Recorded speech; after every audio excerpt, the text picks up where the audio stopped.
Okay. Pakinggan natin ang ating aral ngayon. First three verses of chapter 12 of Genesis.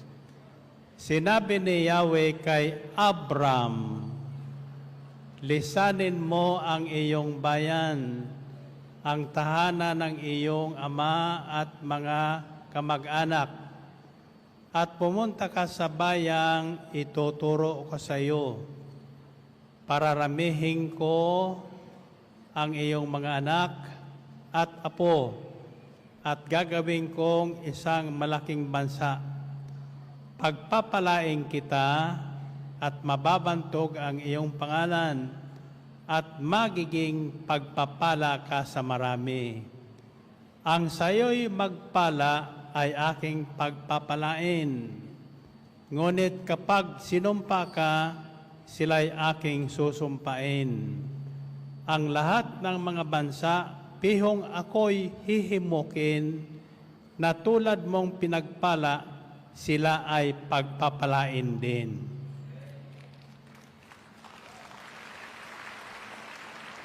Sabihin mo ang salitang Abram. Ulitin nyo. Okay, tatanungin ko kayo, dalawang salita lang. Anong pagkakaiba ng Rab sa Lab? Rab sa Lab. Sabihin nyo, Rab. Sabihin nyo, Lab. Anong pagkakaiba sa dalawa?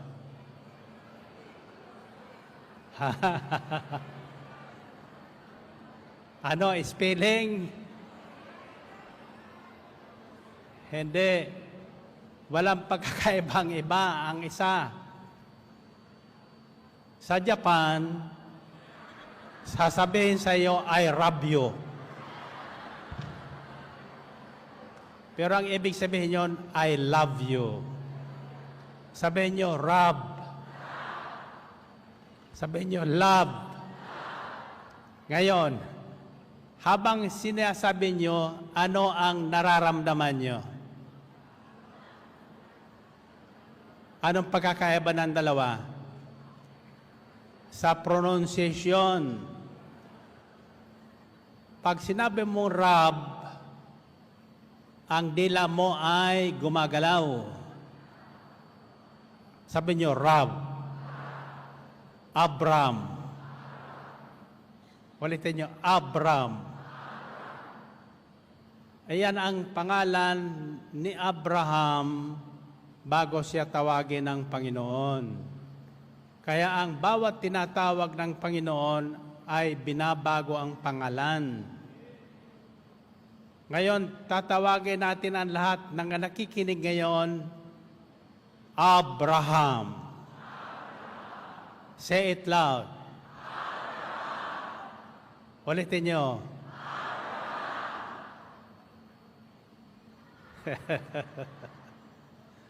Okay, labas sa inyong mga prayer request. At dadalangin kong lahat na nakikinig ngayong pagpalain ng Diyos. And pakinggan natin sa ating choir kung natatandaan pa nila, we are called.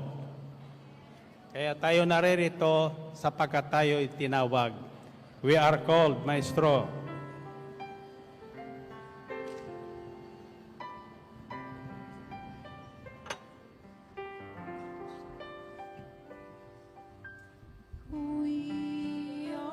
Hawak kamay.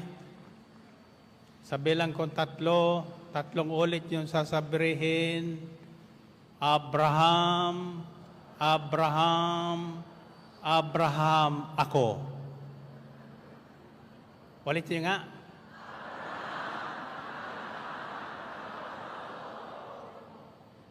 Isa, dalawa, tatlo.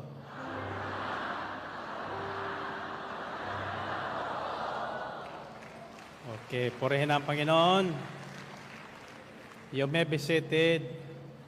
Ulitin ko po ang tatlong talata, chapter 12 of Genesis, the call of Abraham. Originally, his name is Abram.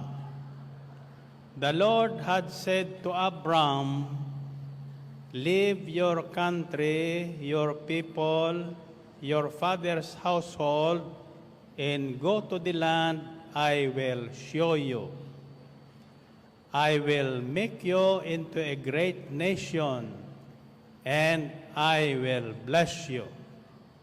Narinig niyo yun? Pangako ng Diyos yun, ha? "And I will bless you. I will make your name great, and you will be a blessing. I will bless those who bless you, and whoever curses you, I will curse. And all peoples on earth will be blessed through you." Purihin natin ang Panginoon. Purihin ang Diyos. Now, ulitin niyo ang salitang Abram. Yan ang dating pangalan ni Abram bago siya tawagin. I always say, itong Martes ay para sa mga tinawag ng Diyos for a special purpose. Of course, yung araw ng Sabado, that is what I call a general call. Pangkalatang panawagan ng Panginoon sa lahat ng bansa, sa lahat ng tao. There are three kinds of calling. First call is the call to repentance. It is found in Ezekiel chapter 33, verse 11. "Say to them, as surely as I live, declares the sovereign Lord, I take no pleasure in the death of the wicked, but rather that they turn from their ways and live. Turn from your evil ways. Why will you die, O house of Israel?" Sabihin mong binasasabi ko na kung si Yahweh ang Diyos, ang buhay na Diyos, ay hindi natutuwa na ang sino may mamatay sa kanyang kasamaan. Ibig kong siya'y magbagong buhay. Sabihin mo ngang magbagong buhay sila at pagpapalain ko silang lahat. Now, the first call is a call to repentance. General call on Saturday is a call to repentance. Pagbabagong buhay, panawagan ng Diyos para ang lahat ay magbagong buhay. Isang buhay na ganap at kasiyasiya. Ayaw ng Diyos na mayroon taong mamamatay sa kanyang kasamaan o kasalanan, sa gitna ng kasamaan o sa gitna ng kasalanan. Ayaw ng Panginoon yan. Natatandaan nyo? Now, after that, the next call is the call to leadership. Now, on Tuesday, all of you who responded to this call is being trained to leadership para mamuno, para ang mabuting balita na pagpapala, ang pangako ng Diyos, ang pagpalain ng lahat ng tao ay maganap. At sa bawat tutugon sa panawagan ng Diyos, ito ang pangako ng Diyos. Sa isang translation na aking natunghayan, ang sinabi doon, "Surely blessing I will bless thee." Anong ibig sabihin ng surely sa Tagalog? Ha? Jack. Sabi no, surely.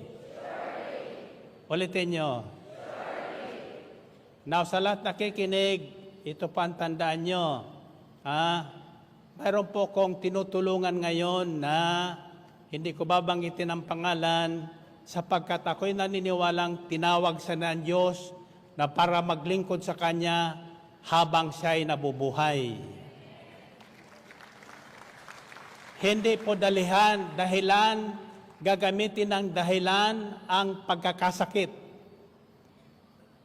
Sapagkat kaya ng ating Panginoong pagalingin ang may sakit. Nang nangangaral ang Panginoong Kristo sa Ilog Jordan, lumapit sa kanya ang mga alagad ni Juan Bautista. Ang tanong nila, pinatatanong po ni Juan Bautista, ikaw na nga ba ang paririto? Ikaw ba ang Kristo na paririto? Ang sagot ng Panginoong Kristo, sabihin mo sa kanya, ang bulag ay nakakakita na. Ang bingi ay nakaririnig na. Ang pipi ay nakapagsasalita na. Ang mga lumpo ay nakalalakad na. Kaya iyan po ang palatandaan ng Panginoong Kristo nang siya'y magparito para pagalingin ang may sakit,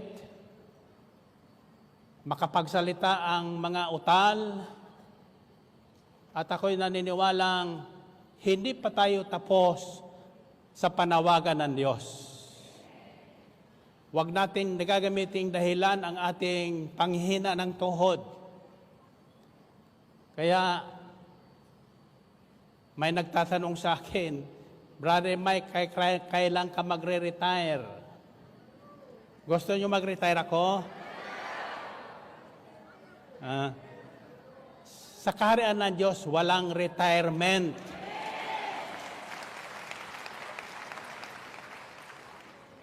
Sapagkat sa kaharian ng Diyos, ang lahat na tumawag at tumugon sa panawagan ng Diyos ay pinagpapala ng Diyos. Now, ang tanong ko sa inyo, si Abraham ba'y hindi nagkasala? Ano ang pangunahing kasalanan ni Abraham? Pagsisinungaling. Pagsisinungaling. Kaya huwag kayo magsabing, sinungaling ko, hindi ko pwedeng gamitin ng Panginoon. Pwede kang gamitin ng Panginoon. Kaya nakaririnig ngayon ng mabuting balitang ito sapagkat ikaw ay pinili ng Diyos.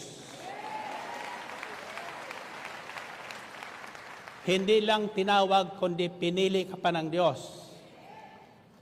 Kaya huwag kang tatamad-tamad. Huwag mong kakatwiran na ikaw ay inatake. Kaya hindi ka makapagsalita. May dila ka, gamitin mo. Amen ba? Huwag nating sasabihin, bahala na ang Diyos. Hindi pwede yun. Ang sabi ng Panginoon, pagpapalain kita. Sinabi ba niyang matulog ka na?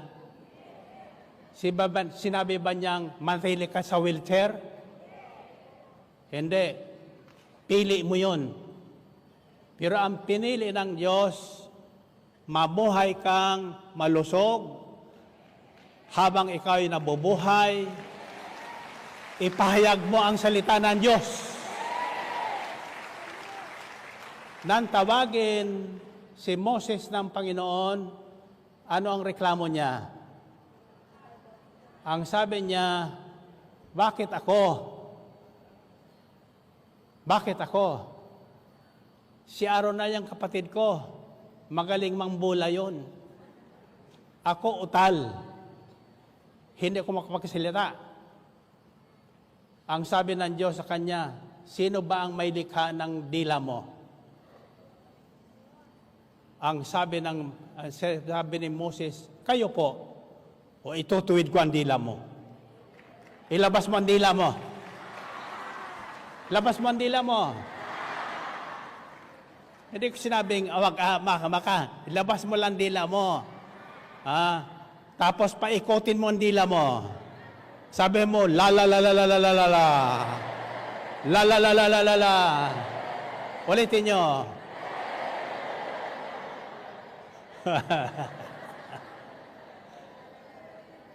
Kayo ba may nararamdaman pag inuulit yung sinasabi ko sa inyo? Pag inulit mo ang sinabi ng Diyos, kasama mo ang Diyos.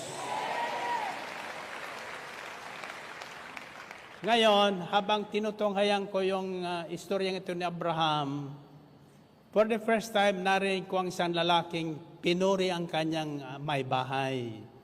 Ang sinabi niya, napakaganda mo.